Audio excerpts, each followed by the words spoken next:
Ready for the mosh pit, Shaka Bra.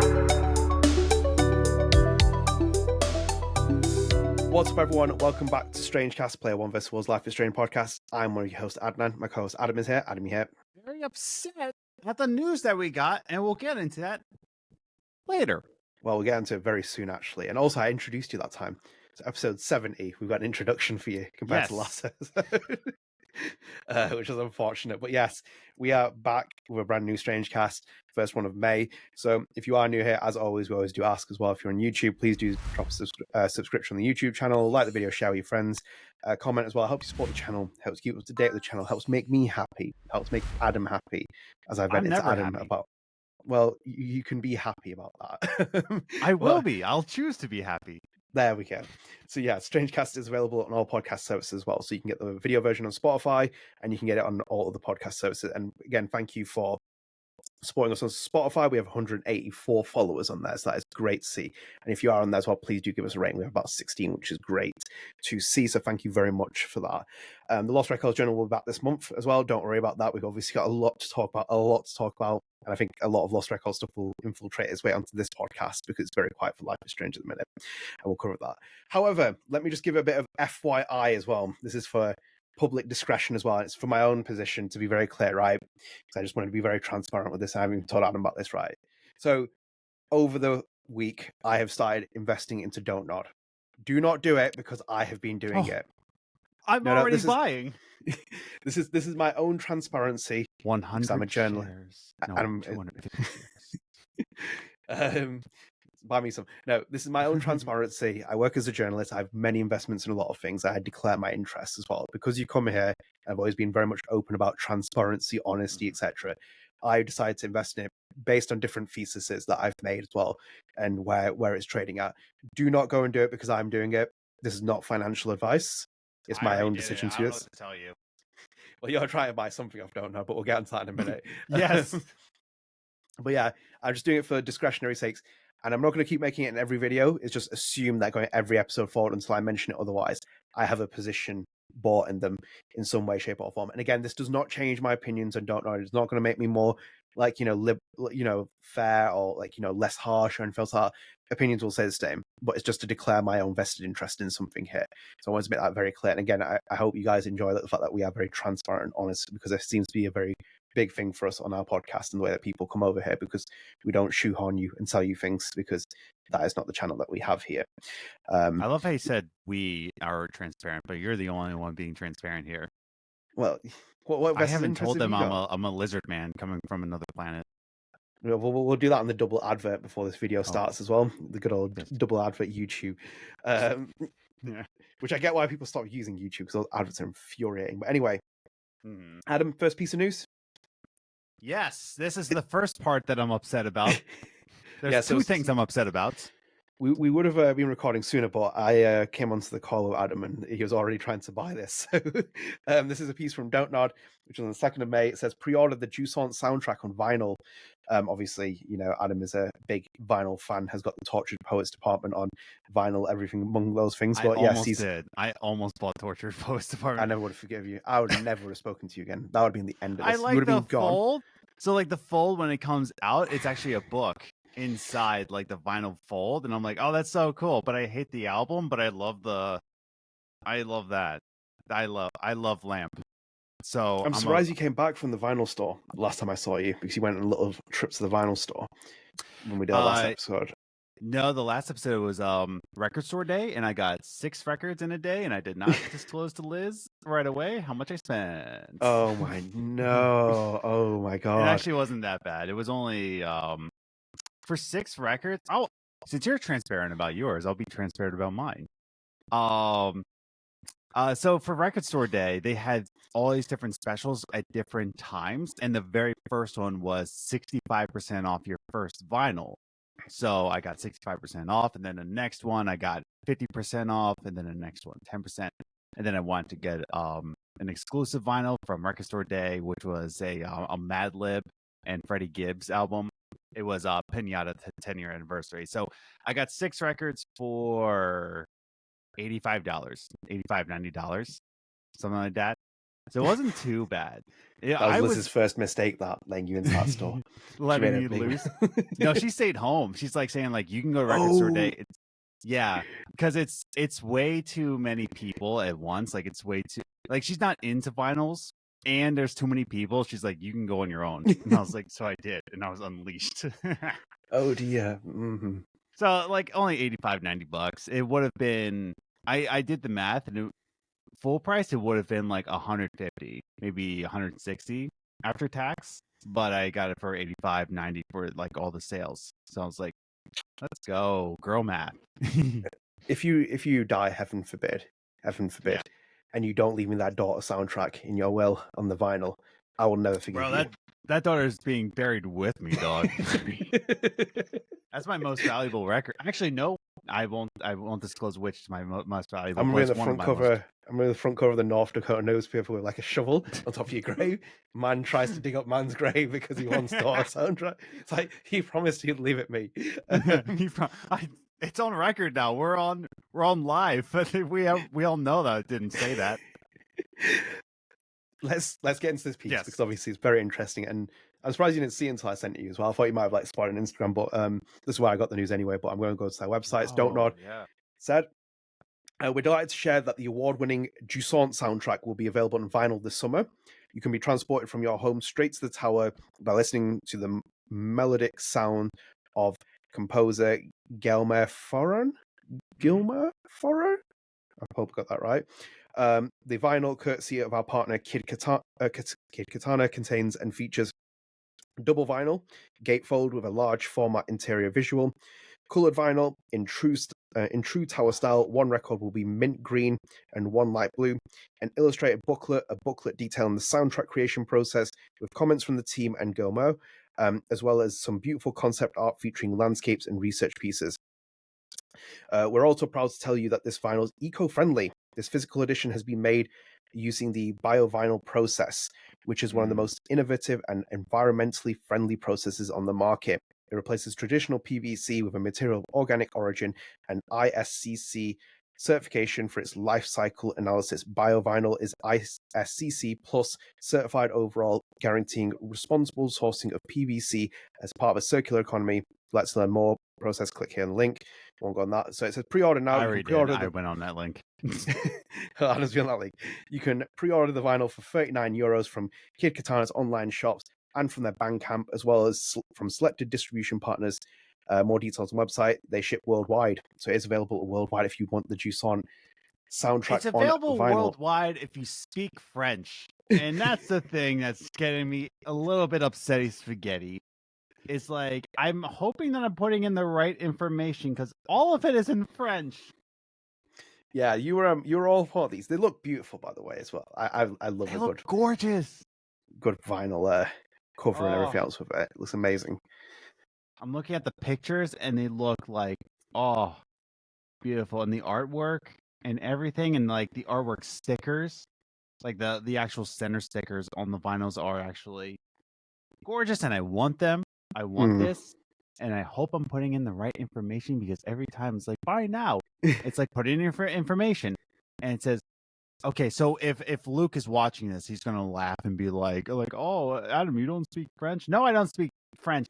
Prénom, nom, adressy. And then it says, come on. ville, etat. Code ZIP, so the zip, but I just hope I'm putting in the right information, and I hope it's actually going to ship. And Fingers crossed. But that's the other thing. Then I get to my credit card information, and I think it's saying everything because it's saying numero Ducati, date de expiration. I hope I don't get pin blame for this with Liz. You getting another vinyl because it's not my fault. This was just part of the news. It is your fault. This is part of the news segment. I didn't expect you to start ordering it. I thought you were going to say, this looks cool, I might get it. Not that I'd come onto the call and you'd be getting it straight away. He was like, he was genuinely on his like, give me a second, dude. I'm just like putting my numbers in. I'm like, what? So you should send me a vinyl because I got this guy buying one. Bro, okay, so if Don't Nod Montreal is watching this, okay, I'm looking right at you, Marin. if you're watching this and you put out like if there's any talks of Lost Records Bloom and Rage on vinyl, and I know it would be great, it would be on cassettes. Like, putting on cassette will be much more. I don't like cassettes. I think they're bulky, and I understand the aesthetic of it, but that's not my point. But what I'm trying to say is that please, please, please, not give it to me. I mean, give it to me. I like gifties, but make it simple, and I don't have to speak French to order it. Because I hope I'm putting in the right information, and I hope that all this French doesn't mean like I'm taking your social security number and paying tax fraud. Lost Records vinyl would be pretty sweet. I can definitely see that happening. Oh my god, I hope they do. Because so if you do, let me know and make it easier for me. Just just let me throw money at you, and I will buy your vinyl. So there's that.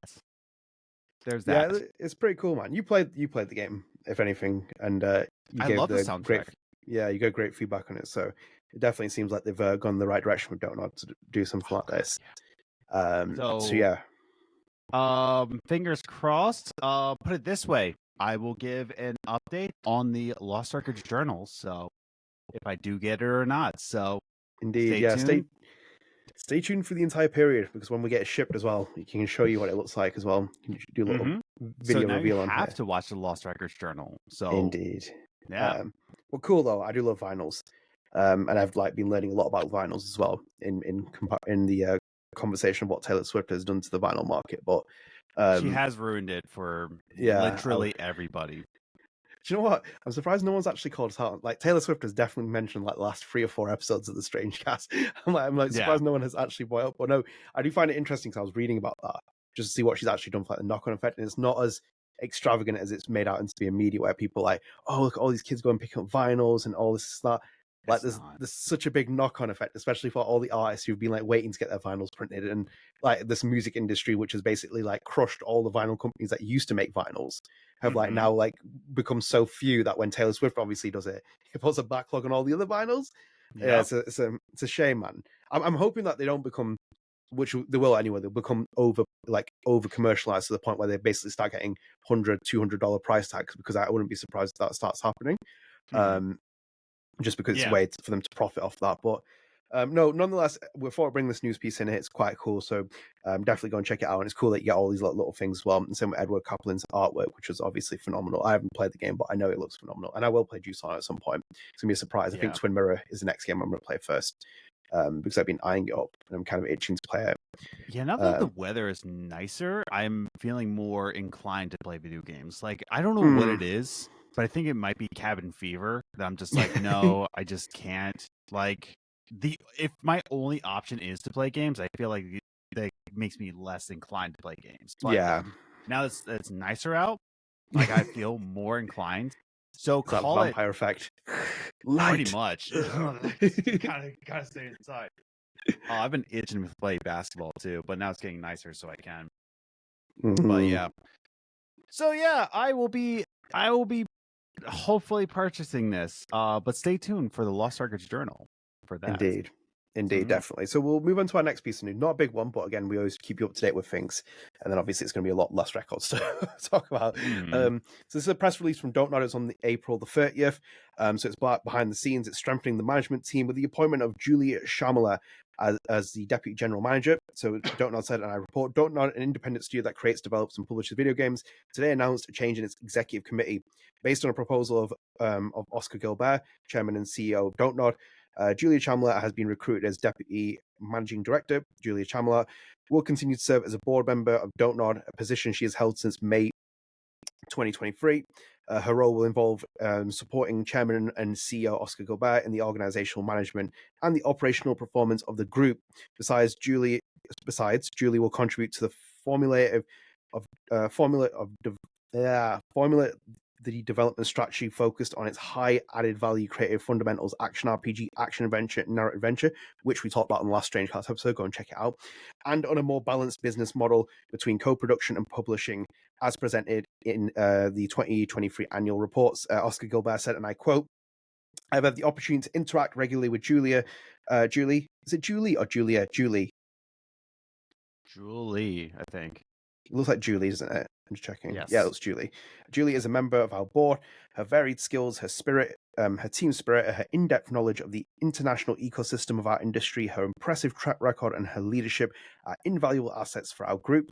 I am convinced that Julie will make a significant contribution in her new role, and strengthen our accessibility to support the studio's virtuous development. On behalf of all members of the board of directors and management committee, I extend a warm welcome to her. And Julie said, I'm proud to be joining Don't Nod. I'd like to express my deep gratitude to Oscar for the confidence he has shown in me. I truly admire the colossal work accomplished by the group's talented team. I look forward to putting my expertise at the services of Don't Nod and its stakeholders to take its new height and contribute to its development. So just to give you a bit of context as well, nicely done the press release. Julie Chalmette was previously CEO of Bethesda France. Let's go back a little bit. This article has the audacity to be like, Juliette Chalmette, who's 50. Like they put in parentheses, Juliette, 50. Yeah, that was actually surprising. I didn't know if they were actually previously CEO. Like, yeah, like why do you gotta like put her under the bus like that? God dang. It's like I've read a lot of press releases. I've actually never seen that where people maybe. Like maybe I've seen it sometimes, but I hate when they do it. It's just like who's a 50-year-old dinosaur? Was previously a CEO in Bethesda. I was like, why? Why? But yeah, that's a call out for Julie. So Julie was previously CEO of Bethesda France, a subsidiary of the American publisher Bethesda Softworks, Fallout, Doom, Dishonored, Skyrim, Wolfenstein, The Elder Scrolls, you know them. She's also co-founder of Women in Games France, an association working for gender diversity in the video game industry in France. She was also president of the Syndicate des Cell abbreviation. Yeah, so you're getting on me that I don't speak French to get a vinyl, and now those are really complicated words compared to what you were saying. Like look at that. Syndicate des Editeurs de Logiciels de Let a pro do this. Go on. I got this. Luc and Michel will be proud of me. Syndicate de Editeurs de Logiciels de Lourdes. Perfect. That's almost as good as Joey speaking French in France. Yeah. Good reference, that. Great show. Eclair. Baguettes. Croissant. Revolution. These are all French words. Yes, that will take that. So, worked in that role from 2017 to 2023. After beginning her career at Gallimard Genesse, Julie joined what has become Vivendi Games, where she's held a number of positions. Initially responsible for export territories, she then set up the Nordic subsidiary in Sweden before returning to France to manage Vivendi Games France. In 2010, she joined Bethesda, set up the French subsidiary. So that's the piece of news that we have here. It just seems like there's quite a nice little bit of work behind the scenes and a very expertised figure in here. But we just wanted to include that as well because we covered the news. We're not going to necessarily bore you if you don't want to hear about it. So we'll run that up in here. So as a stakeholder, how do you feel? Well, let's see what she does first. That's Don't Nod's an interesting company, and I've always said this to people as well. Like, it's not profitable in any stretch of the imagination, the way people think it is. It's like it's just. Well, now if you don't buy stocks, is that what you're saying? We all need to buy stocks? We don't give financial advice. No, it's a very weird company at the minute. Don't Nod, and weird when I say like in terms of a business model. Like it's just. Like last year, it was just not generating like anywhere near as much revenue. I think it broke even last time when I checked the report. It's not made anywhere near as much money. It's like it's investing heavily. Obviously, have you seen with the Montreal studio and stuff? And it's kind of forecasted to generate revenue this year. So, but at the minute, I kind of have faith with what they're doing behind the scenes. I like Oscar Gilbert. I like the way that the management's done and the way that the studio's kind of like, even based on the last piece of news that we covered last week, where it was like, or last month, sorry, about them kind of like focusing on 3 different genres. So I kind of welcome this appointment for the time being. Let's see how it goes. If anything, we'll keep you up to date with any of the changes that happen at Don't Nod. Speaking of Don't Nod, Adam, this is all a Don't Nod episode anyway. Big piece of news. Yes. Big interview. So this is CGMag Online spoke to people from Don't Nod Montreal, the developers there. So just give you context. The ones I'm angry with right now? Yes, the ones you're angry with.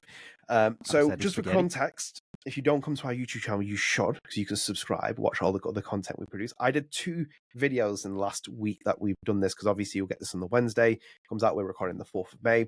But in that week, I've recorded 2 videos, which was my initial impressions to the trailer. We'll come on to that later. And also 2 of the interviews we covered in there. So it was Games Radar 1 and Kotaku 1. And we did that because otherwise we're going to be here forever.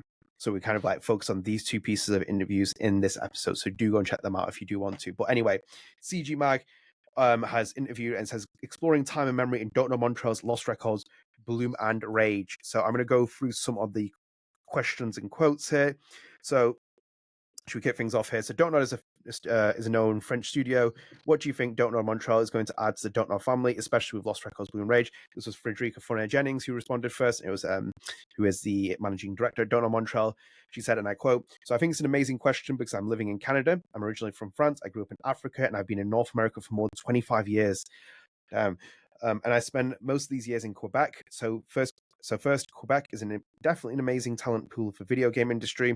And initially, with a lot of people coming from here, a bunch of people coming from France, well, a lot of people grew up in the video game industry in Quebec because of the nature of our ecosystem and the fact that we have more than 200 video game studios in Quebec at the minute. I didn't realize that. Damn, it brings a lot of different profiles and a lot of diversity in the way of making games and in the genre of games are being made. So I think this was an amazing asset for anyone who has a studio to be able to reach out to some of the talent that has worked on different products. I myself have worked at Ubisoft and Microsoft Xbox, so many different ways to make games and so many different IPs. So that's one thing.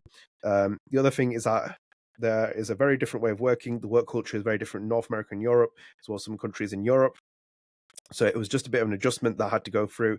And I think it was very challenging for all of us, including at headquarters, because we had to learn to work together in a way that we are not necessarily used to. It also another form of diversity and, in a way, inclusion that has to be done. It's all the richness of different profiles, different ways of thinking in Quebec or Canada, like we're kind of chill. But we couldn't think of a better cauldron to stir this potion, this magic recipe.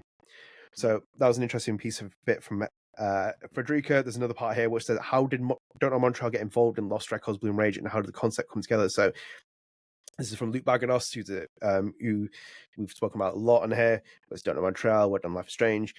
Michel and I have been working for a long time. We started working together on Remember Me, then much closer on Life is Strange 1 and Life is Strange 2 at Don't Nod Paris. And then after Life is Strange 2, we decided to kickstart New Adventures in Montreal. It's something that had been in Don't Nod Montreal's mind for a while. It was the right moment to do it. So we'd be very lucky there. So we've been very lucky because there was trust from the Paris direction, Oscar, and the HQ to create a new studio and game. This time, because Life is Strange IP is owned by Square Enix, the strategy was to own our own IP. Michel and Jean-Luc are the writers behind Life is Strange 1 and 2, character and story, and this game, Michel had carte blanche to create a new game. This was the kind of game we wanted to continue making. Michel said, and I quote, and added on here, yeah, that's a tough question because you're starting to think of games to create. There are so many ideas, so many characters, the universe to explore. I think we worked on the very beginning of this project with Jean-Luc Queno, who is the writer on Life is Strange 1 and 2. So I worked with him for all our previous games. I think it was right after Life is Strange 2, early 2020, we were thinking of, if we have carte blanche, like Luke says, what are we doing? Where do we go after Life is Strange? What are the themes we want to talk about? What kind of game do we want to create? This coincided with the beginning of the pandemic, when it was much, much harder to meet real fans in life. There was a sense of isolation that was starting to get on all of us with pandemic. I think in the back of our minds, part of this helped us to know what we wanted to create with the game, not just because not just one or two characters, but about a group of characters, a group of friends who were reconnecting after not seeing each other for 27 years. I think part of it at least came from this need for the connection during the pandemic. We wanted to have a bigger friendship story than what we did before. I think on top of that, there was all of the DNA of what we loved in the games we did before in Life is Strange, having part of a real life characters, but dealing with light supernatural elements, some weird things happening around them, because it creates for us an interesting story to talk about with characters. Ooh, I've got 3 more paragraphs here. As you've seen in the trailer we showed at the Game Awards, there are weird things happening in Lost Records, Bloom and Rage, and we are continuing by making sure that we are using light supernatural or light sci-fi elements to bring drama around our characters. And I think the other part we chose the characters in the story was also thinking of gameplay, of how do we want the narrative genre to choose your adventure kind of game telling to evolve. That's why we decided to use 2 different timelines in our game. You saw that in the Game Awards trailer, but this game will take place in 2 different timelines in the summer of 1995 and now in 2022. When the characters meet again as adults, we wanted to use that for the storytelling and gameplay mechanics. You'll be playing in both timelines, and the choices you'll make in the present will affect something you're playing in the past. And the choices when you're playing in the past will change who you are today and what's happening in the present. So we are thinking that this kind of setup would allow us to bring some new interest and twists on the choose your own adventure genre we did with Life is Strange 1 and 2. Adam, give me your feedback. I'm not even going to the next part yet. There was a lot of talking. It seems like, so to me it really is like dancing around of just like we want to own it. You know, we want to own something we're proud of. Because they already like answered the question of like Life is Strange is now owned by Square Enix. It was written by us, but now it's owned by someone else. Now we want to work on something that is us. So, out of all of this, that's what I'm hearing. It's just kind of like they're proud of it. They want to own it. They want the rights to it, and not in like in a legal sense, but more of like a creative sense. Like I own this. Like this is all me, and it's like kind of like proving that they can do this. And it's cool that Quebec is that far out into the gaming sphere. I wasn't aware that it was that like diverse in gaming in Quebec. Makes me want to move there instead of where I'm moving to next. But it's quite excellent in a way of they have the diversity, they have the pride, they have the resources now with Guibert doing his thing. So I'm glad that they're finally doing something that they can say that like this is ours, this is fully ours. So I like the fact that we've basically now got like an independent Don't Nod making its own games. It's not being held by the strains of the publisher of Square Enix, because you sent me the article about Square Enix bidding off all those projects and the amount of money it's lost. And I just said to you, $140 million. Yeah, and I said to you that there was an article that sums up Square Enix. It's that I was like, they make great games, and I'm not going to bash on Square Enix. I do love the Final Fantasy VII games that they made, but like honestly, like the most frustrating company I've ever seen. Like some of the things that they do, like with Sleeping Dogs and all these other IPs, it's like, what are you even doing? It's like, what? It's not even that. That's just infuriating. But I found it interesting because like one of the parts where he says here as well, like we are continuing to make sure that that we're using light supernatural, light sci-fi elements to bring the drama around the characters, so they're never center stage. So it's the same kind of like Life is Strange 1 vibe, where it's like the mystique is there. There's little like, kind of like, it almost always reminds me of that kind of moment in Back to the Future, when Marty dresses up as Darth Vader as he calls himself. And he dresses up as that astronaut, and he comes in. It has that kind of like nice little undertone of sci-fi elements. So, his dad wants to write comic books. He has this big interest in sci-fi, but it never becomes too much about it. It's always there, lingering in the background. Same with this as well. We've seen the mystique, but it seems like the characters, the relationships, all this other stuff is going to be the main point. There's a little bit of mystique in the background, very much like the MO we've seen it in the first Life is Strange. Speaking as a fellow artiste, so like I'm not at the level of these people. Like I'm not at that. So I'm only speaking on the fraction, but it really does feel like, from reading this article and how they're doing it, it feels like they know how to edit themselves better. Yeah. So when I say that, I'm releasing a new EP on Adam Evo, which was my first project. So my very first project on there was with Kylie Brown, which was The Essence of Life. And I had this big grandeur idea of how to make my first EP and having voice actors and really telling a story with it and going all in. And that took me 5 or 6 months to make, because I was so grandeur and I didn't know how to edit myself. But now that I've had 2 years, I want to say 2 years since then, just like making music and like learning how to edit, the new EP I have now also tells a story, no voice acting, but I was planning to edit myself, and it took me 2 weeks to do this, and I feel like it's way better than that. Why I'm saying this is it's saying that like I relate to how they're saying, like the tone that they're saying. It's like we've had experience, we had this grandeur idea, and now we know how to edit ourselves to be much more efficient and tell a better story. So like that's the journey of an artist, is that learning how to be more grand while also not killing yourself in the same process. So I relate a lot to that.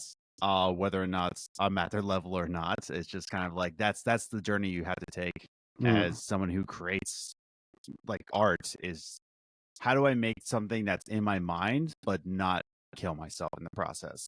Yeah, which is a good point you make as well, because like I find it interesting that this is the first project where it's just Michel in the solo game director role. Like, you know, we've had Raoul Barbet working on Life is Strange 1 and 2, so I always wonder how his workload, what he's been managing has changed. Obviously, I'd love to ask him this question. And any interview that steals my question and asks him this. Yeah. Don't be doing that, man. Mean royalties that otherwise. Otherwise, royalties come to StrangeCast otherwise. Don't steal my questions. I'm a smart man. I think about these kind of things. Think about all this. But like, here's the thing: I do what I want. Anyway, yes, but no, you make some great points there, though. You make some great points. But yeah, I find it interesting, the entire thing. Like in itself, Adam, here as well, because he says, just give you a bit of context. So he says you'll be playing in both timelines, and the choices you'll make in the present affect something you play in the past, and the choices you the choices you make when you're playing in the past will change who you are today and what's happening in the present. That kind of fits into another piece of the interview, you know, I did in the other channel, because basically I think like Michel tells the interviewer he was speaking to about a scenario where alcohol comes into play. So basically you have a choice where Swan can drink when she's younger, and it's like that could impact something that happens there. So it's like there's always this kind of like multifaceted like timeline scenario that they're giving here, where it's like things are kind of constantly changing. I said to them, like, I hope that we see less of an illusion of choice in this game, because like the other like episodic games were always like illusion of choice. Like some of them had like a bigger impact. Obviously the ending of Life is Strange 1 was a big choice, and the same with some of the Telltale games, like, you know, obviously like with like Lee and stuff like that, big choices you make in there. But then there was like a lot of like illusions, because the story just continues, unless it's like Detroit Become Human and there's permadeath and stuff, like the story will continue on. So I'm hoping that we see like big sizable changes, because this feels like the next, like, you know, level of like episodic genre storytelling. So all exciting for that. I'm going to not read the entire interview out, guys, by the way, because we're going to be here for a while. So I'm going to skip past it. So Adam, if you scroll down and you get to where Swan's eye is, we know it's Swan, by the way. And thank you, Don't Nod Montreal, for giving the characters names. This is going to make the podcast so much more easier. And the same with the Lost Records Journal, so we'd have to refer to them. But yeah, if you got Swan's eye, have you got it? I'm at Swan's eye. Yeah. I see the pupil. I'm going to go into these two sections here because I thought they were interesting. So you mentioned that there will be replayability with Lost Records Bloom Rage. Replayability is not a word, it's replay value. Anyway, how does that look for the player? Are there multiple endings, or how else can you replay Lost Records Bloom Rage to get new experiences? Michel said it, and I quote, "I don't think I can say much for now about the number of endings and branching, but something important for us in our games again is player urgency within the narrative design, the game system, the characters arcs. And I think that we want to make sure that this works. We need to have branching. We need to have a way for you to make sure that you are playing in your own version of the story. It's still Swan's story, but it's your version of Swan's story, where hopefully in this game, even more some of the players, we want you to have the opportunity to put more of yourself when you decide what to answer. Where do you want to drive Swan and the group's storyline, both in the past and the present time? So I think that the replay value is important for me, but for me, it's okay if you decide to play the game once. What's important is that the version of this game you played makes sense, how you want to behave with the other girls, what kind of relationships you want it to have, and if you want it to replay it, of course, that's because you'll be able to experience different branches, different experiences both in the past and present. What would be the fate of the group in 1995 and 2022? I think the most important part of replay value, for the sake of replaying the game, is making sure when you play the game Lost Records Bloom Rage, you have this feeling that the game is reacting to what you do in a meaningful way.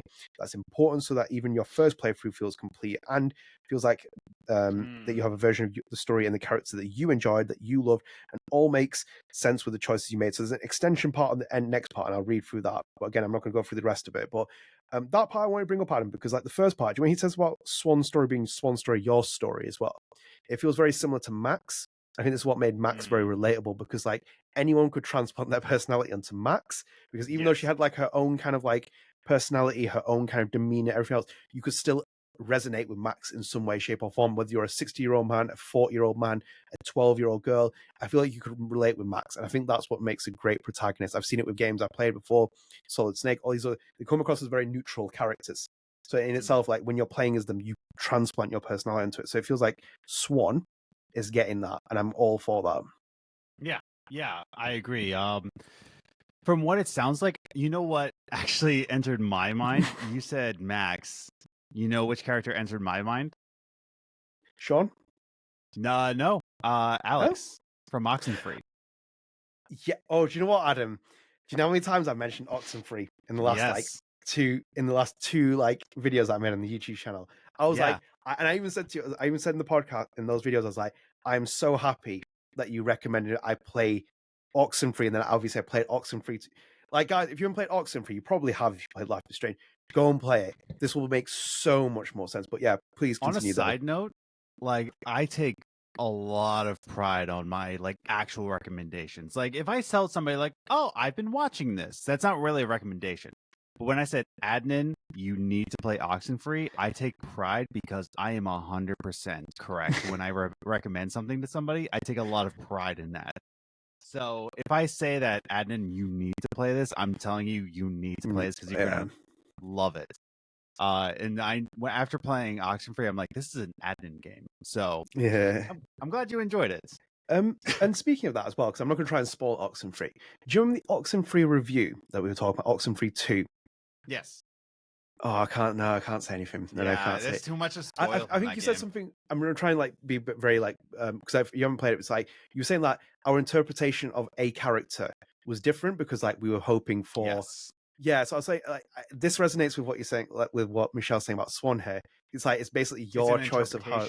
Yeah, so I think like it's very interesting. I'm not going to ruin Oxenfree. I think you should go and play it because the level of writing is just what I think most developers need to strive towards because like there's so much going on in that, and I love the fact you could walk around and do whatever else. Discover I think different things. Yeah, because like in the other interview that we did on the channel, again, it's on the channel if you guys haven't heard it, but the one that I covered, Michelle says in that it's like there's choices that you can have where it's like you can intervene in something, you can stay quiet if you want.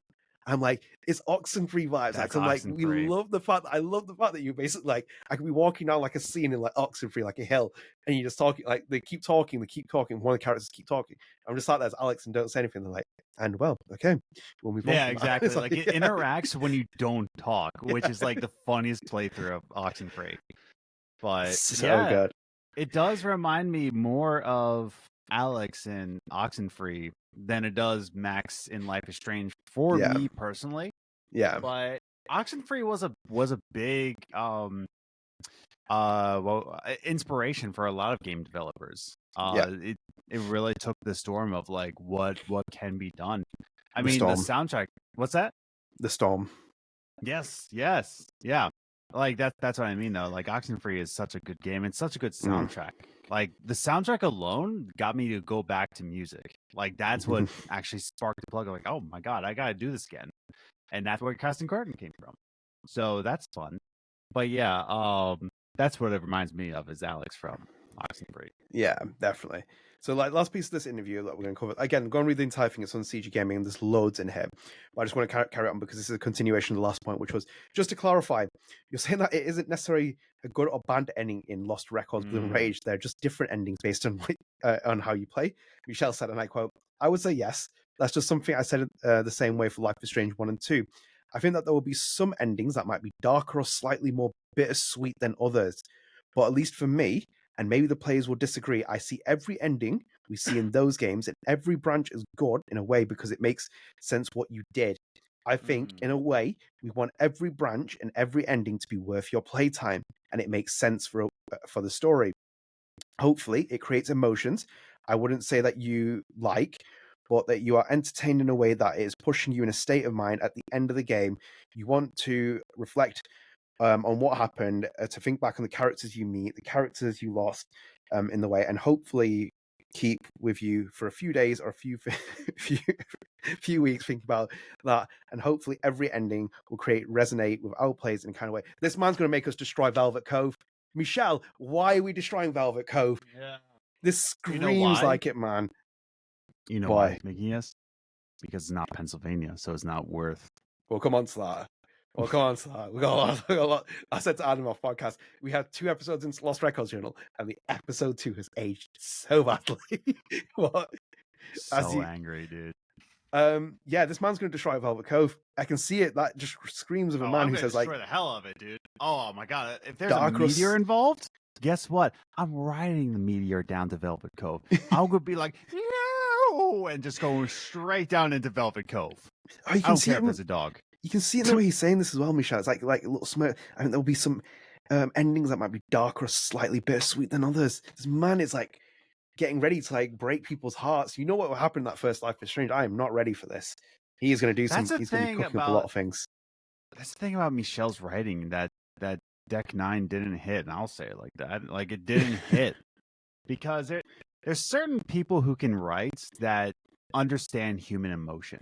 And that's why I think James Gunn is a great writer. That's why I think Michel Koch, I heard. We go with Koch.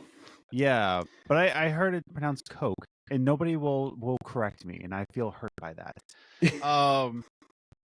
But yeah, like it's certain writing that you understand human emotion, if you understand human psyche. That's where good writing comes from. It's like understanding human relatability, and that's where this is. So, yeah, he's gonna kill us all. He's gonna kill us. He's gonna take us out. A meteor is gonna hit Velvet Cove. I'm not ready for this. But anyway, we will end that there. Obviously, go and read the interview with CG Mac. There's loads in there, and we're going to move into the other interview here. So we're taking other snippets, and obviously we've got a main topic, which is the lo-fi trailer, which we're going to talk about. I'm very excited for. Anyway, other piece of interview. This was on Hardcore Gamer. Sounds very familiar. That it's on Hardcore Gamer. So this is we're going to go with a couple of questions in here. I'm going to try and avoid some of the repeats that we've had in here. So do you know the guy who wrote it? Jordan. Yeah, no, Jordan. I used to work with Jordan. Yeah. I believe Jordan has my role there. He's the UK editor now. I used to be the UK editor. Yeah, so no, he's a nice guy. So let's go on the first question, which was regarding Bloom and Rage's setting. What was the main reason behind the focus of a 90s setting? Was that something you wanted to create from the start, or was that a byproduct for this project coming into it? So Michel said, and I quote, I think it was a bit of both. As a creative team, we worked together on Life is Strange 1 and 2, and nostalgia is something we like to deal with in our games. In this, it's something we wanted to continue to push. We wanted to think about gameplay, and because we had the luxury to start from scratch, since it's not part of a Life is Strange franchise, we had a lot of freedom with creativity of what we could do. We knew we wanted to go back to our roots, to tell an interactive story about characters we love, and how and we hope the players love that. And when we started to think about the story, it was beginning of pandemic 2022. I'm going to skip all that again because we've covered that. Okay, we're going to skip that part because we've done that part there. The game structures. Okay, let's go into this part. The game is structured. The game structure starts to play in the present timeline, as you reconnect with your friends, you bring up stories from the past, and you'll go and directly play those stories in the mid-1990s, in the summer of 95, where you will have a lot of agency, where you can recreate parts of the story, and you can create 2 alternative timelines as to why you choose the 1990s. I think it's part of, first, as creators, we were teenagers during the night. They were teenagers in the 99. I was born in the 1990s, man. Yeah. Like, don't use my child. Like, Swan Adam is 43 in 2022. You go watch that video that I did. I was like, I paused. I was like, man, you're making me feel old. I'm 25. I will never, ever get older. Do not do this to me. I know what people in the 80s must have felt like now when they were using their child. No. The 90s are not the new childhood. I work with some Gen Z people, and they're just like, bro, okay, so there was a vintage con here in Fargo, and they're like, oh yeah, I went to vintage con, so I got some Fox sweaters, I got some South Pole, some nice vintage South Pole. I was like, bro, kill me, dude. And then he said some vintage Beavis and Butthead. I'm like, vintage Beavis and Butthead? That's vintage. That's what I said. I was like, it's not vintage, dog. Now I'm like saying, like, when I was a teenager, like, oh, I'm all vintage with a Walkman. And like people in the 80s, like, go fuck yourself. It's like, I was just like, no, this. And I was just like, how is Beavis and Butthead vintage, dude? Get out of here. Stop it. But when they said South Pole, I was like, stop, dude. If you say Echo Unlimited, I'm going to scream. I'm Can't. going to scream, dude. Let me But just finish this part off, which is part yeah. if it's something we care about and we feel about interesting to bring to our audience or people who are same age as us, and we also think for younger generations it's interesting because it's something that's weird for them, like some of the analog technology. The fact that we didn't have cell phones in the 1990s, all the gadgets from back then feel dated.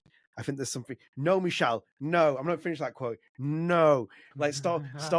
Oh no, I can't take the 1990s being treated as a relic. No, it's so That's what like I mean, painful dude. to It's hear it, vintage man. now. It was a different world, wasn't it? It was such a different world. Like you just, I think, like I've said this to Adam, it feels like every era was like defining for certain things. You look at the 80s, the 90s, the 60s, 70s, even fashion trends, like post 2008, like into 2010s, it's all just felt quite the same with like a little like improvement. It's like when console generations, like the PS3 was like the last big advancement for a console generation. Like even that PS4, PS5 was slight improvements. Like PS3 was what it was like. Whoosh, we're going up like in terms of technology, in terms of graphics, visuals. Instead, it feels like we just basically get a new iPhone and it slightly improves on it. But it's like those were the periods where if you wanted to see a cell phone, you go back to the 90s and 80s. You see Zach Morrison say by the bell with his like telephone, and it's like sticking up. He ain't checking Facebook on that, man. No, dude. And that's what I mean. Like, that's why I'm not really on social media anymore. Just because like I want to revert backwards. Because like I'm even talking about so on there's a channel called Burback, and they talk about the history of renting movies. The history, Adam. Well, they go back to, I will say this, they go back all the way to the 1920s and 30s and like that history. No, it's actually a really interesting video. And the Burback brothers are so funny. So like if you want to watch that, but yeah, it makes me feel like we lost something. And I believe Michel will say later that there's something that we lost. I believe you said it in your video. I want to say, or I've read it. I can't remember. I haven't had Michel on my videos. Like... No. Like you read an article.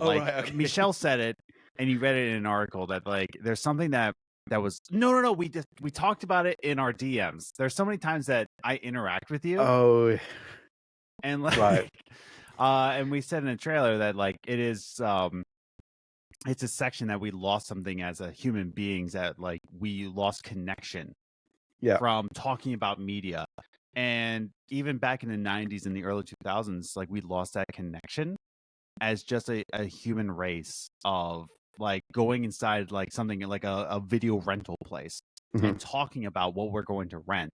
So talking about how the 90s are just a different era, it really is. Like post-pandemic, we live in a different world now. Like the eras have changed dramatically and there's no going back, unfortunately.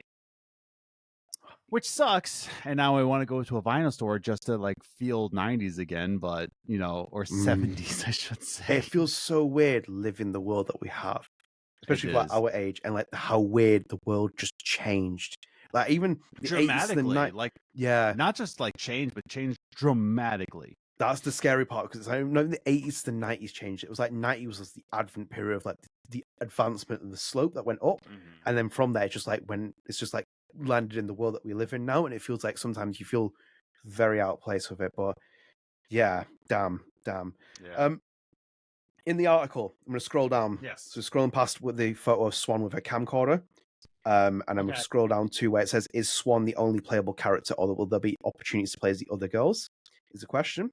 So Michel says, and I quote, no, Swan is the only playable character. That was something we thought about from the beginning. As soon as we're making a game about a group of friends, we're asking ourselves, we should play only one, or should we play as each of them for various moments in the story? It's maybe a more of a subjective choice, but I really like a game where like this, when we can only focus on one protagonist, so you really have your own project, so you can really project your own vision on this character. I think, for example, in the original Life is Strange, if you were to play as Chloe, you wouldn't have the same attachment, and the final choice you are making as Max, deciding whether to sacrifice RK or sacrifice Chloe. Spoiler, Michel. Come on, Matt. I'm joking. It's very strong because you don't have all your opinions on who Chloe is based on how you play as Max. if you were to play as both, I think this choice wouldn't be as strong and wouldn't make as hard to make. Fully agree. It says our Life is Strange talk in the actual episode for it. 100% agree with him on that. Yeah. Like, no doubt. There's nothing that like I think about it because like the last game I played, which had like a group of people, was Final Fantasy 15. He had like Noctis and his boys could be played in like the DLC episodes released afterwards, but the story was more poignant because you play as Noctis for the entire thing, and the characters he interacted with and how they share their experiences. I'm glad that we just play as Swan. I don't want to play as any of the others. I think that we have more room to maneuver with Swan, and as he said, when you think about the Life is Strange connection he gave there with Max and Chloe. Yeah. I know people who just hated Chloe. I know people who just didn't like Chloe. I mean, you might even have had people click off at that point. And then also as well, as you said, then it's difficult to have that kind of same resonance with that final choice. So I am fully agreeing with him on that. Yeah, and I'm even thinking about Mass Effect 2, where there's like multiple different characters that you can build relationships of, but you only play as Shepard, you know? And the reason why you only play as Shepard is because you have to build relationships with everybody else. You can't control everybody, how they interact with you. You can only control yourself. And that's what I'm seeing with Swan. It's just kind of like, hey, man, you control how the relationships go. You can't control somebody else and say like, oh, well, manipulate. No, you control it. So I like that writing. I like it. You know, am I sad that it's not in PA? You know, that's just but you know, so, whatever. No, I fully agree with you. So let's go into the final part of this interview. I'm just going to take two quote sections here. I'm going to read them out and then we'll talk about it and then we'll move on to our main topic. So it says, so outside of the player's own choice, who is Swan as far as her background is concerned? Who is she in this world? What does she believe in? What does she believe herself to be in this world? So Michel said, and I quote, we like to call Swan something like a quote unquote positive introvert, end quote. She's an introvert, she's a loner, she doesn't have friends, but she's perfectly okay to be a loner. She's happy like that. We tried to write her also as a quirky character. She sometimes says out loud things that are a bit weird, which we kind of see at the end of the trailer, but she doesn't really care about that. That was something important to us, to not go fully into the shy introvert stereotype, to have her not be too shy. She's talking to anybody. It was important to reflect how someone can be a loner but still be happy when she finally meets other people. So just a continuation on that question, which was interesting. You brought up the idea of trying to avoid stereotypes of what an introvert might look like. Was that something you felt was important to include here? So Michel said, and I quote, yeah, I think we realized during the pandemic, as I'm an introvert myself, that I've had to fight the stereotype that people saying, oh, but you're just shy. It's just you overcome your shyness. You will see it's cool to do all these things and to be always with people. It's not that we're especially shy. It's more that doing a lot of social interactions can drain a lot of energy. Yes, Michelle, I have that feeling. Where sometimes regaining your energy takes time, just being by yourself, by being yourself. And that's something that I realized with the pandemic when we were forced to do remote work. I found myself sometimes being less tired by having less social interactions and just having more time to focus on work. It made us realize that, yeah, you can be an introvert in a positive way. Most of the time in media, introverts are portrayed as shy people that need to overcome it. On the opposite side, during the pandemic, extroverts, it was hard for them because they gain energy by being around other people. So I thought So interesting that it puts it like that. And it's just like, this is a much more mature Michel who is coming to grips with who he is, you know? Yeah. Just as I'm growing older. So I believe Michel is in his 40s, if I'm correct. Yes, like, he is. And Luc Baghadoust had his birthday last month as well. I wish him a happy birthday. Sent him a nice little hot dog man picture with a hat on it. It said happy birthday, which is cute. But yeah, Luc said, yes, they are. I'm not going to give Luc's age, but they are in their 40s. Yeah. You're not going to give away the age like the last article. Like, Luc Baghadoust, 65, is a producer over at... I think he's aged well, by the way. Just to put it on for Luc at least. For 65, he looks great. Yeah, he's not 65, but like he definitely doesn't look like he's in the 40s. He does look like he's in his 30s. But yeah, continue. Yeah, no. So like, I heard a statement from this is coming from My Expert Opinion podcast, which is a hip hop podcast, and one of the guests said that like they're in their 40s and they're still rapping, and all these people are like, oh, you're 40s and you're rapping. he says that like, oh, perfect quote, by the way, perfect. Mm. In your 20s, you think, I'm going to blow this house down. I'm going to get it, like, I'm going to get this done. In your 30s, you're like, I'm going to blow this house down, but I'm going to do it much smarter. In your 40s, you're like, why am I blowing this house down? Yeah. Like, what am I doing? Mhm. And it's kind of like reverts backwards. Like, why am I proving anything to anybody? And I Mhm. think that's where Michel is. It's just like everybody's like telling him, like, you need to be less shy. You need to overcome it. And now he's in his 40s. Like, why do I need to prove anything to you? Mm. You know? So it's like, I want to focus on me as positive. And so Yeah. probably in his 30s, he's like, I'm shy, but I'm going to do it in a much more strategic way. But Mhm. now he's in his 40s, like, no, I'm going to be shy. Screw you. Yeah. So now he's writing in a way of like a positive introvert. What he should have done as a kid, what he should have done at their age, just be positive about it. In the same way, I'm an extrovert. I don't know if you could tell that I'm an extrovert. Don't know if you knew that. But but in my much more mature age, like instead of much more mature at 33, I'm starting to see that like I have value in my like extroverted skills, but I Yeah. only use those skills in a much more positive way, in a way of Mm. like that won't exhaust me. Not everybody's going to get my extrovert self. You're not No. worth my time, you know? My time and my energy is valuable. And so I will be an extrovert to somebody who is valuable. Like the viewers on here. Hello. How are you doing? Did you imagine me on the comet going down to this cove in the cowboy hat? Well, that's Oh, nice. no, you can't be destroying. They're going to destroy Velvet Cove. I'm so upset. Yeah, You know dude, it's I'm going to gonna do happen. it. It's Let's going cowboy. to. But like, it's a much more smart, strategic way. So I'm seeing this in a way of like Michel is writing from himself. Yeah, I agree with you. I think like I feel like this because I'm in my 30s now. You know, when the muscles start aching and the pain hits, like you are such a different person from your 20s and your 10s. I feel Oh like God, yeah. I feel like for him himself as well, I'd love to hear what his position is just being an introvert at 20 and 30 and in his teen years, because I believe I would assume he's been an introvert most of his life, not all of his life. Well, he says it right there, like, oh, but you're just shy. If you just overcome your shy, he doesn't say that unless he's tried to overcome his shyness. But I'd love to see how his perspective is just based on those years where it's like each of the decades where it's like the 10s, 20s, 30s, how it's changed so much. Because it's like he just seems to be like, he's like, you know what, like, you know, there might be some people who like, you know, see it as a stereotype, but it's like, you know, it's just like there is a spectrum of people who are introverts. Yeah. The same with anything. It's like it's hard to kind of like just be like, this is the definitive depiction of it, because you'll never please everyone with it. I had to defend my wife when I worked in churches. Like, I'm an extrovert, but my wife is very much an introvert, like very much introverted. And they're just like trying to say like, well, you know, usually pastors' wives are a lot more energetic. I'm like, yeah, but this is Liz. Yeah. You know, like that's who she is. I'm a crazy person. She's normal.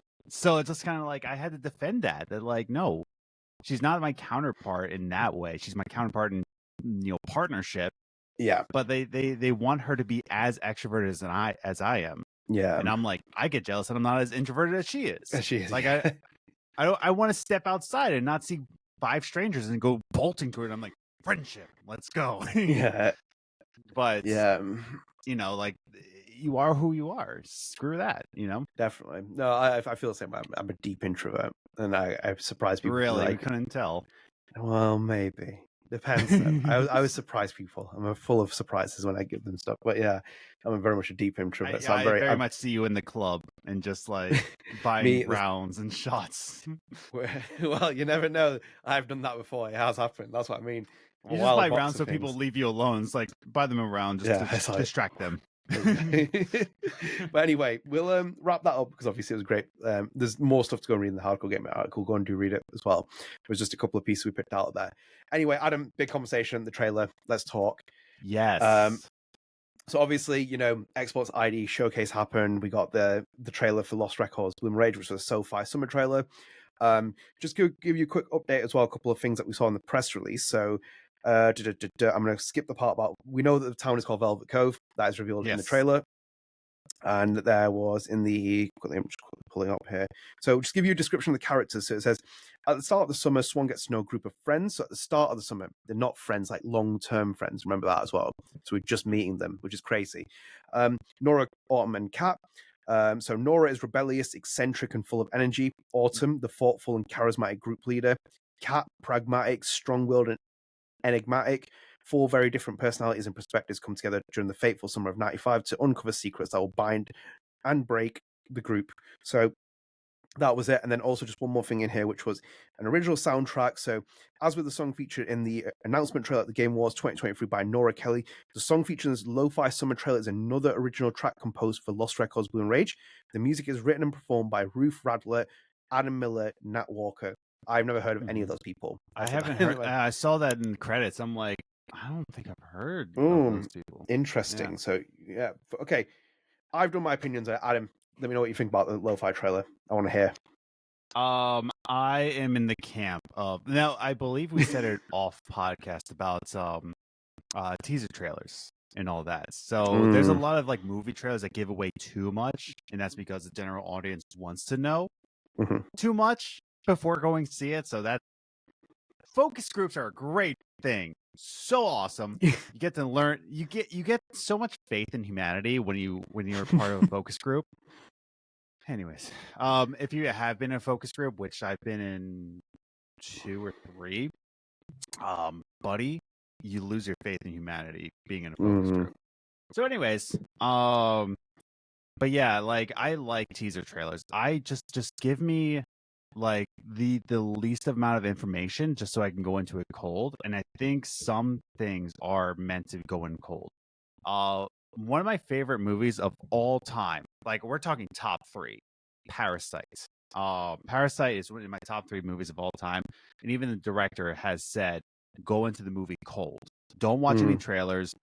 Don't learn anything about it. Just do it cold.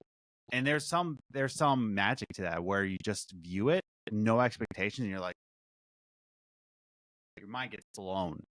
So I enjoy that we get a setting, we get that it is in the 90s, we get that they skateboard, so I'm all good with that. And it just gets some information just from the main character of being like silly and quirky, like at the very end of the trailer where she's like, oh, if you see this, I'm dead, and then she laughs. It's like that little twang. Speaking of which as well, isn't it funny how people interpret that as well? Because I thought this for a while, because people like saw that. Because people are like, is this 13 Life is Strange meets 13 Reasons Why? Is she dead? And I'm like, and I mentioned this to Life is 2D. Yeah, because Life is 2D pointed this in the comments. I think it was referring to like a comment Michelle said about like, you know, we still play as this character for the entire thing. I was like, Swan is my character. I was like, that's the kind of thing that I would say, like, as a joke. Exactly. And people, it's like, there you go, introvert perfectly done. But Adam, continue, sorry. Yeah, well, that's what I mean. Like, Michel is writing from himself. Like, he wants to be more positive. I would not say that. I would go and then just like take off the camera. But yeah, no, you get to learn about Swan and who she is and how she interacts with the world. You get to learn how all the characters interact with the world. We see that Nora doesn't like to be on camera. You know, like she sees the camera and she gets a little nervous. That's an interesting interpretation. That's a really interesting, because I saw people say that it's the start of the love connection between Nora and Swan, because there's a moment in the first trailer where there's cigarette light, and obviously there's like, we seem to have relationship choice of like matching people. But you thought that other people thought that maybe it's the start of a love friendship. I thought it was the moment that they meet together because she's filming. And obviously, if you catch someone catching on camera, she's an introvert. Swan is not going to go up to Nora and be like, let's be friends. If she's filming and she's capturing aesthetics and Nora falls over and then Nora looks over at her, is that not connection where you start building a friendship? But it's interesting that you had that position on that with her not being on camera. I only say that because I'm a white cis male and I have no, I have nothing interesting sexuality wise. I'm just straight. So, Fair. So I'm a boring guy. That could be it, you know, but I saw it as like, oh, she doesn't like being on camera. There's so many interpretations that you can make from this, you know? So I like teaser trailers. I like how we don't know a lot. I like how it just gives an introduction to the world of Velvet Cove, and that's it. So Yeah. props. Also, on your point of friendships with introverts and extroverts, I love the statement. It's always a meme. It's like introverts don't make friends. Extroverts just adopt introverts. Pretty much, yeah. Very much. Yeah. We're like, you're mine. Get over here. It's like, okay. No, very interesting you had that, because I felt that way, because like we obviously got a gameplay still footage as well as a screenshot of like I sent you with Swan and the crew, and they're like, it's like we got like it feels like almost like Alex Chen, like Jim with like Life is Strange Struggles, the camera's position and stuff. So it's obviously very similar. It's going to hit the beats of like Life is Strange, the way it's going to be played. And a very like little glimpses of like gameplay trailer in their gameplay, quote unquote, because I don't think the gameplay is that important anyway until we get towards the game. I think like we'll have like a mechanic or something that'll be important, but not like it's not a Banishers, for example. But the trailer though, loved it. I said it to you. I love Mystique with trailers. I'm a big fan of trailers that are done right. This was on the beat. This was very much like the first Life is Strange trailers. This felt like it was like, here's the Mystique, here's the setting, here's what you just little need to know. Because obviously we're getting a lot of the perspective for the camcorder in the trailer. Michelle has spoken about the camcorder being very important to the game. So we see a lot of the scenes through that. So all for that. I think we saw a couple of characters in there. There was 2 definitely that was in there that we haven't seen. So we haven't seen anyone aside from the 4 main characters that we have there, the 4 key characters. But generally speaking, I really enjoyed like the setting. Velvet Cove sees beautiful, like such, it feels like an evolution of Arcadia Bay, if not even bigger and more improved and vast. Loved I also as well, this is Olivia Lapore's first lines that we've heard as Swan. So this is like the first time we've like a lot of people get introduction to how she speaks. I thought she was very like articulate, the way she like just presents herself and the way she does those lines. And again, love that ending. I was like laughing a lot during that. That's like, that just sums it up for me, because it's like the reactions just say it a lot with like how people would react towards her saying something. I found it very funny when she's like, and I am, and I'm dead, and then she starts laughing, and it's like, again, it depends on the personality and who you are. So for me, like that was like, I couldn't have expected, I hoped a better thing moment in there. But again, it's like there's that nice balance. So it's like we saw all the scenes of like, the interacting with the characters. She's filming like this character, filming Autumn, Swan. I think you see maybe a cat in the background on like the stairs in the diner trailer.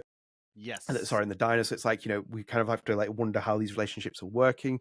But then also as well, you have that little mystique that happens when the camera like flickers and we see the circle. And it's like you see all like the purple like things. It's like, ooh, what's this? It's like here's the mystique. It's coming back in. But it's like there's a nice balance, because that mystique was right near the end of the trailer. It wasn't completely as important about everything else. So it pretty much like underlines what we were talking about with Michelle in the articles, where he's like, we're balancing this out. We're doing this really well. I'm like, you are really well. I really look at it this way. I've not been this hyped for a while for a game. Like I really haven't. Like to like be in the build up for a game and to have that much excitement. This feels like the first time since like Life is Strange 2 has come out, where we starting to see something which is really has that same kind of like authenticity, that same kind of like vibe we can capture. And I think they can really capture something quite big with this. It's all about a marketing push for me now at this point. The marketing is going to be so important to sell this, because in that, and I didn't mention in the press release, 2-part, Adam. Yeah. It's 2-part game. That's the part I was trying to like balance out before we get to it. But when Michelle said that 2-parter is like, we've lost a disconnection of talking about something, you know? Yeah, it's interesting that, because it's like we were talking about it last episode where we were talking about how, and you said it was like Telltale's making all these games, and then Don't Nod came along, was like, we want to try and do something episodic, and we're going to try something different and change the world. This feels like it's fully changed the world, because in the space of Telltale's demise, we've had like Tell Me Why, which came out every 2 weeks or so on episodes. I think it was every 2 weeks. And then we had like The Expanse, which came out weekly when they came out. And then we've had like Tell Me Why came out weekly too. Was it weekly? I'm pretty sure, yeah. Weekly is. So we basically had like very short windows, but then you also had like True Colors try the chapter system, and it felt like that was just trying to stay Life is Strangey just for the sake of it. That could just been as normal as it is. The chapter system isn't as important. But this is just like, we're like here's volume 1, volume 2. And it's like you play and you do this. And they're like, we want people to talk about the theories and stuff. I agree with them. That would be good. But I also think it's for marketing as well, because obviously if there's a big amount of people that play the first game and then start talking about it, there's a huge push from that and people stream it and stuff, then there might be enough appeal for people to start buying it and then getting ready for the second game. So it's kind of like a nice kind of comfort for them. But yeah, I from what I've seen, I'm really excited. Like I can't really have anything wrong. The trailer was great. The music was really, beautiful in that. And there was like obviously like little things to take away, like some like little like noticeable points, like the troll doll and like the carousel and stuff like that. What are these guys cooking?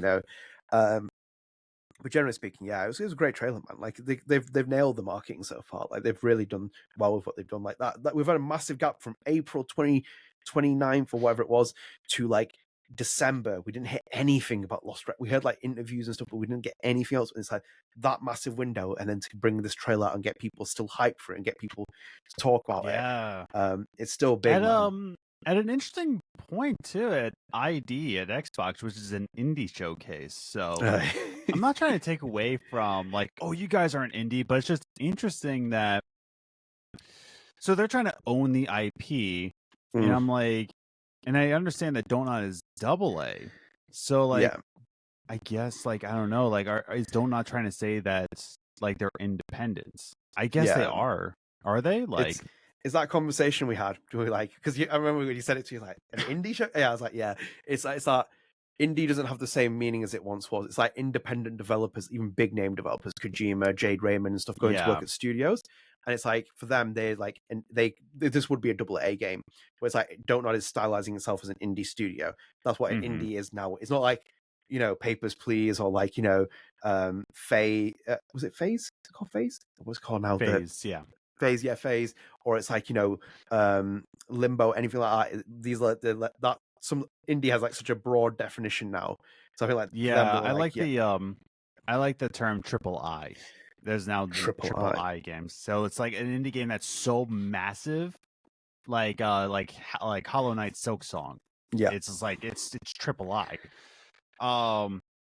But yeah, like it is kind of weird on that sense. Like it goes into Milky Boy's statement that like indie is not just the like Milky Market, not Milky Boy, Milky Market, not the Milky Boy.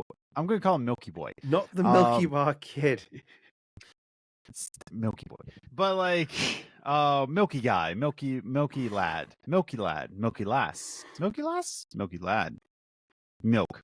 I'm going to call it. I'm going to continue. So when Milk was saying that like the like the indie market for just like anything is just so massive. Yeah. To that point, I agree with. It's just like it's so broad, even with the music scape, that like independent musicians are now so broad and in between that direct to consumer is now becoming independent. So technically speaking, who just became direct? Oh, like Pharrell. Pharrell, the artist, just put out like an album only on his website. That's it. So like if it's not on Spotify, it's not on anything else, it's just on his website, and you only find out about it. Doing us all a favor. Yeah. Listen, you said it, I didn't. But like in terms of that, it's like, would that be independent? Yeah. So independent is kind of weird statement. So going back to this, it was just interesting that I was at the indie showcase at Xbox. So I guess Don't Nod is trying to put themselves out as like we are independent from Square Enix, but I think they're still owned by Square Enix, aren't they? Who? Don't Nod. No, Don't Nod's an independent company. Are they? Okay, I wasn't sure if they were. Yeah, that's why they trade on the good old stock market where I've created my position. Don't Nod's relationship with Square Enix was just contractor. It was publisher and studio. They've been independent since I think they've been founded essentially. Like they've operated as an independent studio. Yeah, so I guess like technically speaking, like it is technically an indie game because you are not under the major corporation of like Ubisoft or Square Enix or EA, Xbox, PlayStation. Like you are independent within yourself. You are an independently owned company. Yeah. So it gets in that, but then they also have stakes from Tencent. So it's kind of like that. It's kind of weird on that way. Kind of like where Dave the Diver isn't technically indie. Yeah, because I think the best way to kind of do it is where you brought up the example. Ubisoft stylizes itself as a third-party publisher. So it's like it's basically a AAA studio. It stylizes itself as a AAA publisher and a AAA game developer and makes those games. Then obviously, like on the opposite with Don't Nod, like Don't Nod is an independent company video game developer and publisher, but not a triple A publisher. So, for Mhm. example, like Tencent owning a stake in it is just companies buying stakes and positions in it. But Don't Yeah. Nod is just still an independent double A company because like it doesn't publish triple A games. The only triple A games it makes, for example, Life is Strange, Vampire, Banishers, all have publishers on it. Yes. So it's always going to be for them. They'll always treat themselves as an independent studio publisher. They'll So I guess because Don't Nod is publishing Lost Records. Yeah. Like that's what makes it independent. yeah So I guess like in that way, like it is technically independent. So it's kind of like a murky gray area. It's like, well, it's not independent because they're not in their mom's basement, but at the same time, like can you not say that's independent because it is developed and published within the same studio? And I guess Yeah. that will be a good way of saying. But then you might say like, oh, Ubisoft is independent because they develop it, and it's like there's like a murky water of just like yeah. It's that Yeah. broad definition with indie and triple A now and stuff like that. It's like it's such a broad definition, but like it's because Ubisoft puts big blockbuster budgets into these games. So it's like the stuff with like Assassin's Creed. It's stylized as triple A. Like Lost Records is not Yeah. stylized as triple A game. It's just not a triple A game. But no, like I was kind of like very much impressed with the two parts as well, like because it's released a month apart. Do you think November, October, November, December? I don't think November to December. I think it's going to be. No. I think it's going to be September, October. I do think September, October. Oh, that's quite interesting. September, It's a lot October. sooner than I thought it'd be. Because like getting that like Halloween kind of vibe, like you want that second part to be in like spooky season. You know what I mean? Spooky season. I'm gonna say in October, November, personally speaking. October, November. Yeah, I think maybe Like early the first part October. coming out in October. Yeah, so near like first part coming out October, then we have spooky season. We have the spooky StrangeCast comes back as well. And it's like then we have November release. I mean, it was obviously like late 2024. We're gonna get in that window, but I think I don't know why. I think maybe October, November seems fitting for me with that. I wonder how the story's gonna be told because it seems like because I thought maybe like we can when we like got the trailer, I was like maybe we're just gonna do like one part as adults, one part as young children. And it's like no, it's like it's shifting between timelines, but also as well. They are going to be cooking up some massive cliffhanger at that end of that first part. Like, can you imagine like what it's going to be like? These are the guys who did like episode 3, like Chrysalis with like that. Was it Chrysalis? No, it's not episode Chrysalis. No, episode 1 was Chrysalis. Episode 3 is Chaos Theory. Chaos Theory. Thank you very much. Episode 3, Chaos Theory, with that ending that they had. It's like, ooh, they threw us. And then episode 4, Dark Room, that ending that they had. Like these boys know how to cook like a really good cliffhanger ending. So it's like I'm expecting something big. Just on this as well before we kind of like move on and wrap up our main segment stuff, because as I said, like there's nothing much I can get away from the trailer of like the fact that I was buzzing off it, and you can go and watch my other reactions, and it was great for that. Swan Holloway, Adam. Yes. Like obviously, I think we've had a couple of people like mention it and like online as well. Holloway is like some people are putting as like a reference to Brody from Life is Strange 2. Brody Holloway. Oh really? I yeah. didn't realize that's his last name. I'm pretty sure. Are these sure. connected universes? Is what you're saying? No. I thought it was like a nice reference, but I'm just kind of curious what you think of Swan in general, because obviously, as I said, like that's the first time we've spoken about Swan a lot on this podcast, but like in terms of like just the way she comes across in like the trailer, and like, do you think she's going to be as potentially polarizing as Max was? I know some people who don't like Max, which might surprise a lot of people, because she's very like anything, Like, that is also me, but come on. Like, I know people who are just like, I'm not going to name names here, but like, I have interacted with so many people that like, it does not matter what you put in front of them, they're not going to like it. And it's just like, they are the worst kind of people. You're just British, so it's just that sounds about right. It's just like quite, but can we go like one episode about the British accent? Like it's always every StrangeCast episode. No, we may not. I'm gonna have to do a posh. Bloody hell, Harry. But I think there are Americans that are just like there's British I don't like anything, and then there's American I don't like anything. And it's just very much like, oh, God, give me a break, dude. Shut up.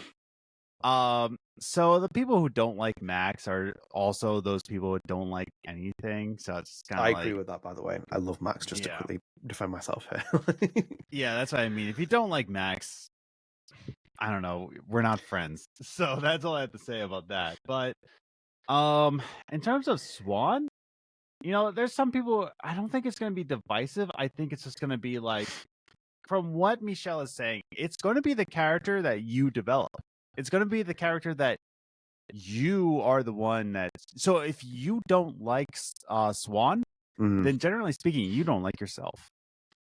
So there's that. Like, if you didn't like Shepard from Mass Effect from all 3 games, well, you're the one that made him the way he is. So if he's heroic, you think of yourself as heroic. If he's a bad person, psychologically speaking, I'm not a psychologist or nothing like that, but you made him like that. So that's my interpretation. No, okay, that's interesting. Before we move on as well to spread the arts, I was going to hold this for maybe Lost Records Journal, but I'll bring it in here. The camera's a big part of the game. So Yes. obviously, like Michel's talked about this, and I think he did where I did the other interview I covered, where it's like he talks about like Max having her camera and Sean having like the sketchbook and stuff. I'm just curious, like, what do you think how much the camera's going to play in the story in terms of like when I saw it, and whenever a camcorder pops up, I always think of Outlast because like, it was just like terrifying that game with the camcorder. Like, God, do I you haven't think played that game in forever. It's so good. The first Outlast is very good. It's a very, very good game. But I'm just curious, like, do you think the camera is more important than just like, for example, Max's camera and Sean's sketchbook in terms of they were mainly collectible things, if anything?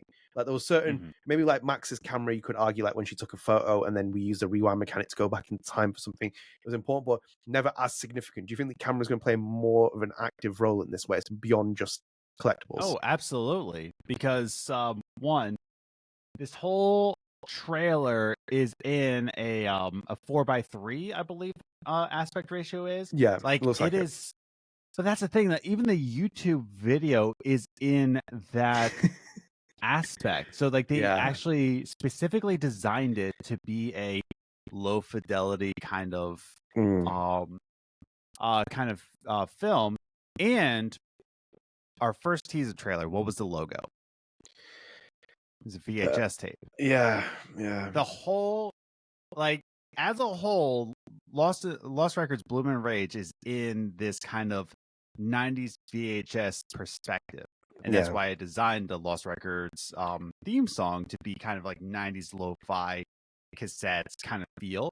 Because I think this whole game is going to be like very important to these tapes. Like the tapes are going to be something specific. And I think we're going to go back in time. There's something that we have to capture on footage. Like the camera's going to be part of the gameplay. So that's my perspective of things. But yeah, like the way they're designing it, the way they're marketing it, the way there's going to be a lot to do with this camcorder. Yeah. No, it's interesting you say that with the camera, because I thought they might even have like scenes where if you don't capture something, you get like a non-unlocked sequence.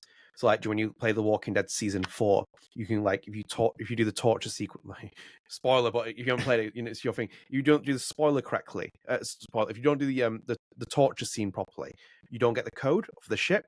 And then if you don't get the code for the ship, you can't get through the ship as easily as possibly than you like through a firefight. But it's like I think like maybe you might not be, if you don't record something, if you don't pick up on it, it might not like, you might be able to access that memory or something else. Because I remember, I'm just thinking about it in the sense of Detroit Become Human. Detroit, that massive branching dialogue system. Like if you went on the hostage scene with Connor, and it's like if you went out there without picking up all the information, you kind of like, anything can kind of play out there. But anyway, we'll wrap it up there. Let us know what you think of the trailer as well. Let us know your thoughts as well. Obviously, very excited. It was a great trailer, personally speaking. But we'll go into our comment of the day. So this is from her partner in time. So they said, I feel and this was relating to our last episode because we were talking about Life is Strange and where it goes from there going forward. I feel like I'm with Life is Strange until the end, as I've loved all the games and characters, and I know lots of people work hard on the games in spite of Square Enix and other bad apples. For over a year on Discord and Tumblr, I've kept saying I like Max and Chloe I kept saying I feel like Max and Chloe may return. I feel like there's such a big story to tell with the Sacrifice Arcadia Bay ending. The Aperture rumors make me nervous just because it doesn't sound right, and the story is a story where Max is a teacher and solving murder. I love Max, so many of us do, but I think if you bring her back, you have to bring Chloe back, and it really should be dive into the Sacrifice Arcadia Bay ending. I feel like there's so much you can do in exploring their lives afterwards, the trauma with what trauma the powers look like, and where you can rewind time. I think they should have hired you at this point to make this game, because it sounds like you've really got a lot more better idea than Square Enix at this point. What the comics did with the flickers would be a really cool game. I agree as well. I like the flickers. Editing to add, in spite of how long it's been, from what I've seen in the fandom, many want to see them back, but it would have to be done right. If done well, I do think it could hype the Life is Strange fandom up, bring old and new fans back to the series for whatever comes next. It may have been a while, but they did come back to Life is Strange 1 in 2017-18. So I think I could see them coming back for them to mark the 10-year mark. Whatever they do, the announcement and trailer drop is going to have to be big and exciting and really hype people up. If it's not Max and Chloe, then next new lead and story is going to have to light the fandom up in excitement. I want to see what their team has been working on. Their team has been working hard on. I just want to know what their future for Life is Strange is. I agree with a lot of that, by the way. And also as well with Max as well, the deal breaker, if anything, really does come down to if Hanatel comes back, which I would assume that Hanatel would come back for that. And secondly, if you did Max and Chloe, it couldn't be Rihanna DeVries as Chloe. It'd have to be Ashley Birch. We don't know. I'll put it this way. We don't know which games were canceled by Square. Oh, yes. Which that's the thing. It could have been Aperture. Square Enix, true. if you didn't see it in the news, in the gaming news, Square Enix has canceled enough games that it cost them $140 million. Oh my god. So we don't know which games they were, but it could have been this game that they're like, you know what? Scrap it. So we have no idea. We have no idea if this game is still in development or if it ever was. Yeah, which Adam, sorry to interrupt as well, just that's not uncommon either. Games to be that far into development, even if someone's seen this game and they've just scrapped out the window. Yes. It's not uncommon for that. Isn't that wild, dude? Wild. Blows my mind every time. We were talking about it when we were talking about Ollie World Studio being closed down. That was when I said, when I sent Adam the story about it, it's like you kind of think about it, it's like, damn, it's like they create this game that basically Adam is sent on to all the Life is Strange developers. They've had to be and forced then to they play. just cancel it. And Roller Dome is so good, dude. Roller Dome is it's so amazing. And then they can't they just say no. And who owned it? It was Take-Two Interactive. Yeah, Take-Two. I was like, when did they own it? I had no clue. So that's fun.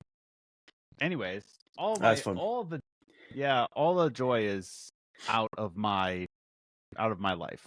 So that's cool.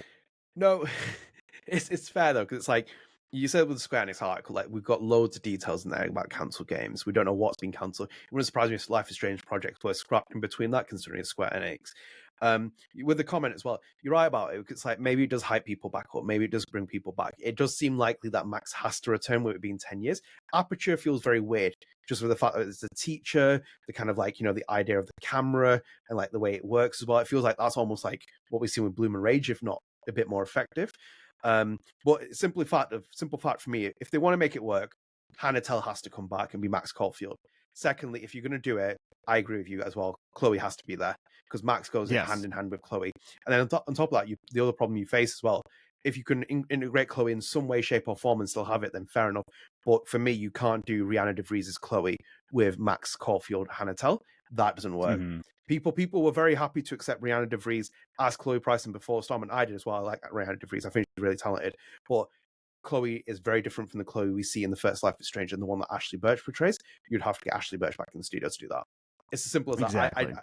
I just don't think it works. Put it in the same sense as, for example, if Kylie Brown was Rachel Amber in this in Before Storm, and there was a Rachel Amber voice in the first Life is Strange, you can't mix them then. You can't start muddling around with universes and start like messing around. It comes across as too strange. I know we've had replacement voice actors in the series and like stuff, but even like, for example, William Price, Joe Ockman was a better William Price. Like that was the William in that scene. Mm-hmm. You wouldn't have Joe Ockman again in the sense of what we saw as well. Then started doing the voice of William in Before Storm, because it's a different William Price, and they've kind of like maneuvered it off that. He could obviously do it, but I'm saying it's a different William Price. It's the way they position and stylize the story.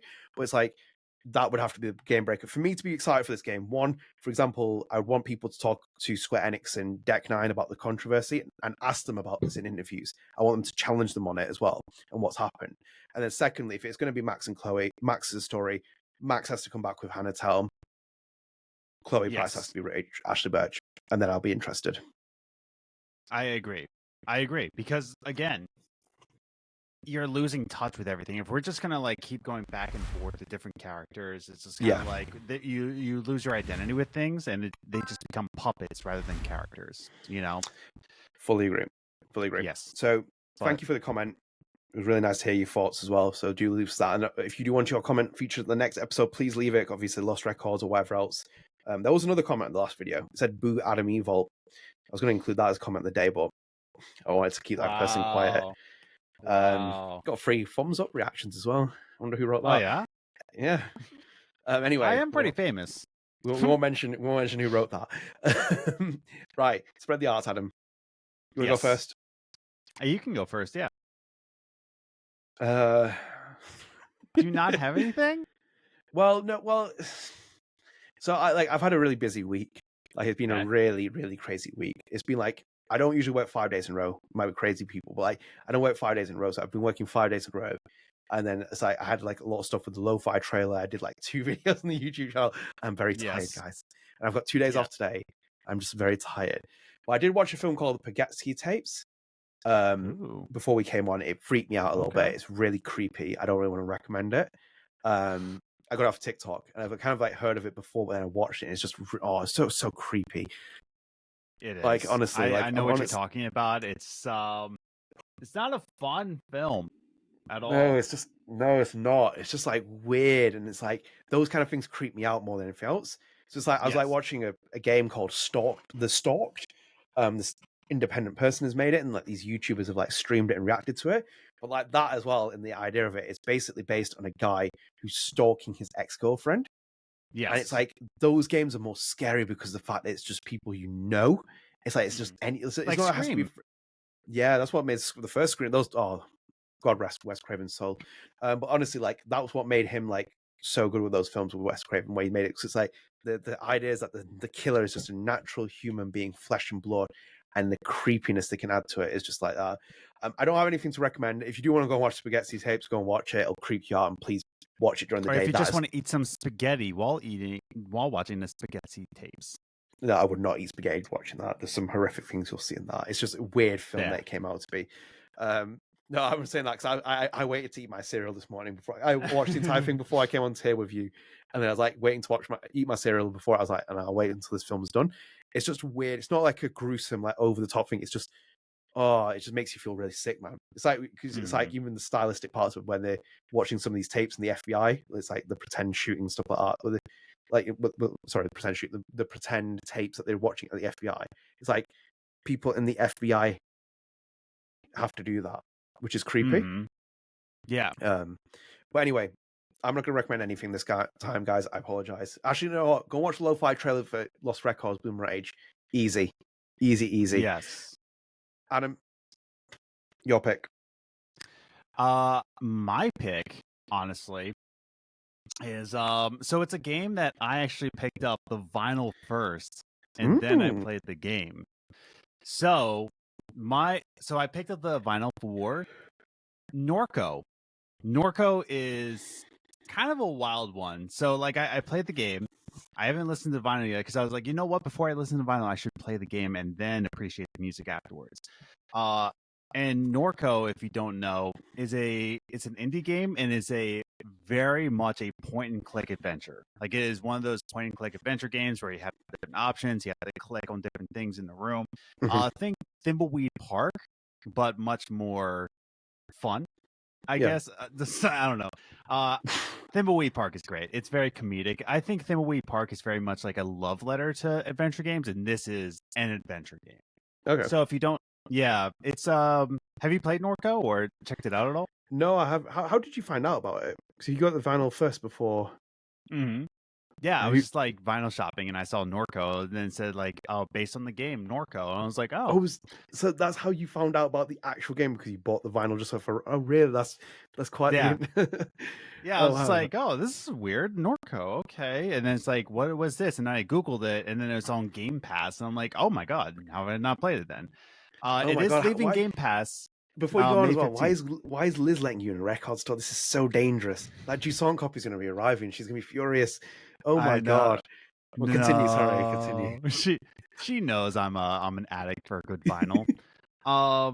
But yeah, so no, Norco is very much an adventure game. It's based in Norco, Louisiana, and you have to find out the mystery of what your mother found out and where your brother is. It's just kind of like it's very much a stylistic point and click adventure game. So if you're very much into those kinds of games, very much into those, very much when I say that Harmony, The Fall of Reverie is very much a visual novel. So if you don't like visual novels, you won't like that game. This is very much a point and click adventure game. So if you're not into like reading a lot of text, if you're not interested in puzzles where you have to click, this is not your game. But if you very much are, it's very much like that game. So if you like those games growing up on floppy disk, we're even talking about like if you like Monkey Island, this might be a good game for you to pick up. So it's only $15 full price. So I don't know if you like that. Yeah, Norco, I very much like it, and the soundtrack is really, really good. It's very much atmospheric, experimental. So it's very nice. Is it like a horror game or like any kind of value that? Because you said like there's a. I would classify it more as thriller more than horror. Right. Yeah, like a mystery thriller. I was gonna say it has like shades of Tell Me Why when you were explaining it. I was like, it just felt very like. Yeah, I would say it. Yeah, Tell Me Why is a good interpretation. Yeah, but yeah, no. Norco is very much like gonna be on that side. Is this an admin game? That's the sniff test. That is the big sniff test. That. So if I had to say like 1 out of 10, 10 being this is oxen free, and 1 being this is a diplomatic Adam. Come on, you know, mate. 1 the being Adnan this is scale The Last of Us. The Adnan is a different scale. It's a different scale. You can't be messing around with this. I will say it's I'm thinking of like a 4 or 5. That means it's not an Adnan game. Yeah, it's not really like it's like 50-50 where I'm like, I think you would enjoy it, but it's a lot of reading. It's a lot of like text, and it's a lot of that. So there's not a lot of interactivity. So whereas what you're saying is it's not The Council. As I've said to people, go and play The Council. That is a great game. Yeah. I will say that I would think that if you got it for free, if you had Game Pass and you played it for a couple hours, I think you would enjoy it, but I think you would enjoy it for a couple hours and then you would kind of put it down. So that's where I'm like at a 4 or 5. Like it's there, but I don't think it's for you. You know, but if you're into floppy disk adventure games, then I think this is the game for you. Okay. I might have to keep an eye out for it. Maybe I'll change my mind. No, trust me, the Adnan scale is the most difficult scale. Forget about your IGN prestigious 10s and your GameSpot 10s and whatever review it is. Mine are like, if you can impress me, then there's something else, because I do not get impressed by a lot of things. As Adam will know about it. It's just like, if you see it on sale for $5, still pick it up, and like I think you would enjoy it for a couple hours. I think you would. It's reasonable, $5, and also spots the developer as well, so you can't really go wrong with that. Yeah. But no, cool. We'll great recommendation. We'll end it here. So thank you for joining us. Obviously, a very Lost Records heavy episode. But I hope you all enjoyed that as well. And leave us your thoughts in the comment. Let us know what you think about the trailer, any of the interviews, any other little tidbits. We'll read out the next episode with best comment. And as well, just to give context, while I'm trying to rotate them, I don't want the same people to keep popping up. Just to that's why we've had like so many different people from different places. But anyway, hope you enjoyed.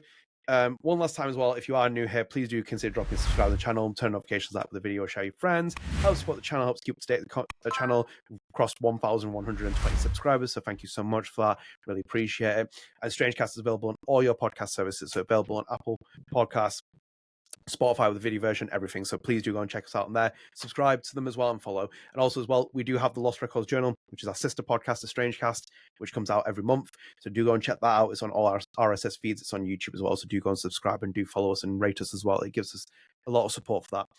Right, stay tuned. I assume the Lost Records Journal is back next. We need to work out the schedule for that, but I think Lost Records Journal is next, then it's StrangeCast. So yeah, stay tuned. The Lost Records Journal will be coming up soon, and then also StrangeCast will be back later this month. Until then, guys, take care. Bye. Later. Ready for the mosh pit, Shaka Bra.